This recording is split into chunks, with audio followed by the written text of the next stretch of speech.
Almost 1 year తర్వాత KCR public meeting 2.5 ఏళ్ల రచ్చకు తెరలేపి రెండోసారి మేడిగడ్డ పర్యటనకు వెళ్లారు సీఎం రేవంత్.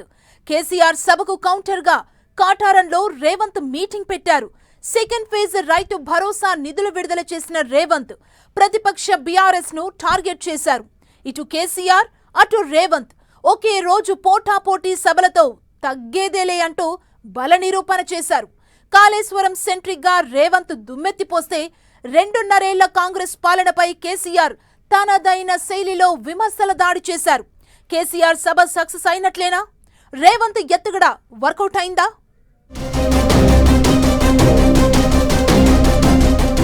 అటు రేవంత్ ఇటు కేసీఆర్ ఇద్దరూ తగ్గేదలే. జగిత్యాలలో కేసీఆర్, భూపాలపల్లిలో రేవంత్ సభలు, భారీ జన సమీకరణతో పోటాపోటీగా బల ప్రదర్శన. జీవన్ రెడ్డి చేరిక సభతో సత్తా చాటే స్కెచ్ వేసిన బీఆర్ఎస్. మేడిగడ్డ విజిట్, రైతు భరోసా అంటూ కాంగ్రెస్ రివర్స్ గేమ్. 2.5 ఏళ్ల తరువాత అసలు సిసలు పొలిటికల్ సీన్ కనిపించింది. ఒకే రోజు అటు సీఎం రేవంత్, ఇటు గులాబీ బాస్ కేసీఆర్ బహిరంగ సభలతో పబ్లిక్ ఇంట్రెస్టింగ్ పొలిటికల్ గా టాపిక్ అయింది. మాజీ మంత్రి జీవన్ రెడ్డి చేరిక సందర్భంగా జగిత్యాలలో భారీ బహిరంగ సభ పెట్టింది బీఆర్ఎస్. గులాబీ బాస్ కేసీఆర్ బీఆర్ఎస్ కండువా కప్పి జీవన్ రెడ్డిని పార్టీలో చేర్చుకున్నారు.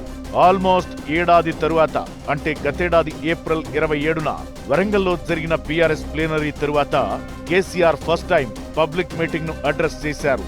ఉత్తర తెలంగాణలో అంతో ఇంతో పట్టున్న నేతను, పైగా 30 ఇయర్స్ ఇండస్ట్రీగా పేరున్న సీనియర్ కాంగ్రెస్ లీడర్ అయిన జీవన్ రెడ్డిని బీఆర్ఎస్ లో చేర్చుకున్న సందర్భంగా ఏర్పాటు చేసిన బహిరంగ సభతో సత్తా చాటే ప్లాన్ చేసింది car party. After a long time KCR బయటికి రావడం, జీవన్ రెడ్డి చేరిన సమావేశంలో అధికార కాంగ్రెస్ ను అటాక్ చేయడంతో గులాబీ పార్టీ క్యాడర్లో సరికొత్త జోష్ ఏర్పడింది.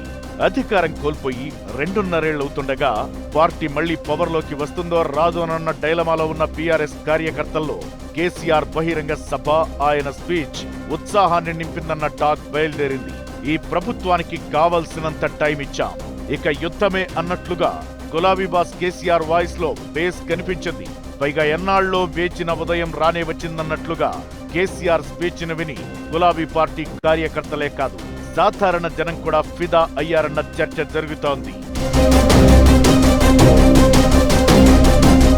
As it is CM Revanth Medigadda barrage ను విజిట్ చేశారు.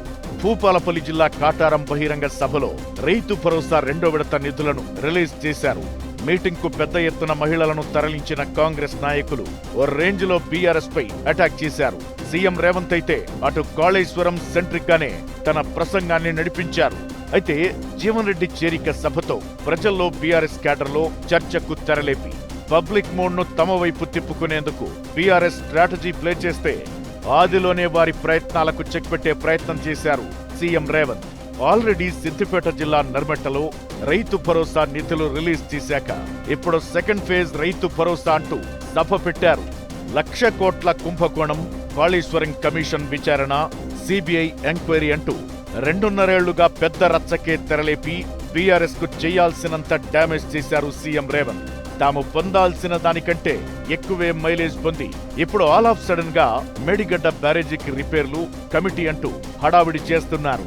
సరే, అంతటితో వదిలేస్తారా అంటే ఏకంగా కేసీఆర్ బహిరంగ సభ రోజే సీఎం రేవంత్ ఫీల్డ్ విజిట్ చేయడం ఇంట్రెస్టింగ్ డిస్కషన్ కు దారి తీసింది. ఇలా ఆఫ్టర్ లాంగ్ టైం తెలంగాణ రాజకీయాల్లో కీలక రాజకీయ సన్నివేశం ఆవిష్కృతమైంది. ఉత్తర తెలంగాణలో పట్టు కోసం సోమవారం రోజు 2 వేర్వేరు ప్రాంతాల్లో సీఎం, మాజీ సీఎం బహిరంగ సభలు అడ్రస్ చేయడం అప్పుడే ఎన్నికల హీట్ ను క్రియేట్ చేసింది. రాబోయే ఎన్నికలకు అటు జగిత్యాల కేసీఆర్ సభ, ఇటు భూపాలపల్లి జిల్లా కాటారం సభ నుంచే రేవంత్ రాజకీయ యుద్ధం ప్రారంభించారన్న చర్చ జరుగుతోంది.